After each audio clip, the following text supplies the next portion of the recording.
Canada suspended diplomatic relations with Iran on Friday. This is the Canada that kept open political relations with Cuba when America was telling it not to.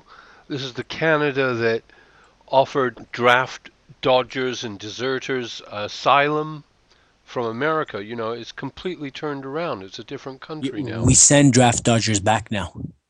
We sent them back to prison in the United States or whatever they'll get, court-martial.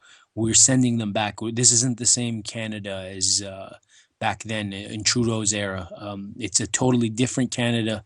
It's less sensitive. So we're also one of the largest sellers of ammunition in the world, military hardware. You know, we've played an active role in all these NATO wars. Responsibility to protect was crafted here in Canada, actually. So I don't want everybody to think that the Canada is like you know, an angelic country. There's a lot of good points to it.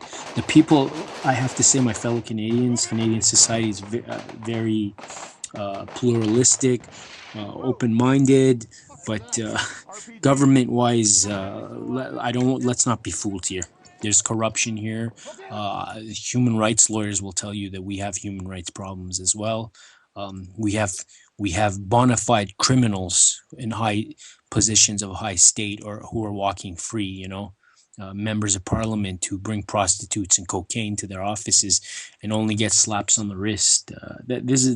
So we're not the angelic country that most people might think.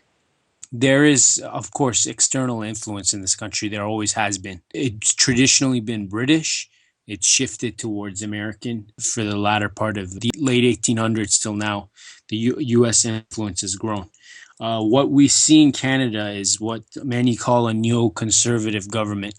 In reality, they're neocon wannabes. They're not really neoconservatives. They just follow the line. And I'm talking about the Conservative Party of Canada. And it tried to mimic the Republican Party. It tries to be more American than the Americans. It tries to be more pro-Israeli than the Americans. It's illegal to recruit in Canada for foreign countries, to recruit soldiers in Canada. But the Israelis do that here. And they let them do that. You know, the last few years, they've been getting involved in our telecommunications sector. Trade has increased. To sacrifice their lives in Afghanistan. There's another group of Canadians also in uniform fighting for a country that's not their own. They choose to fight for Israel.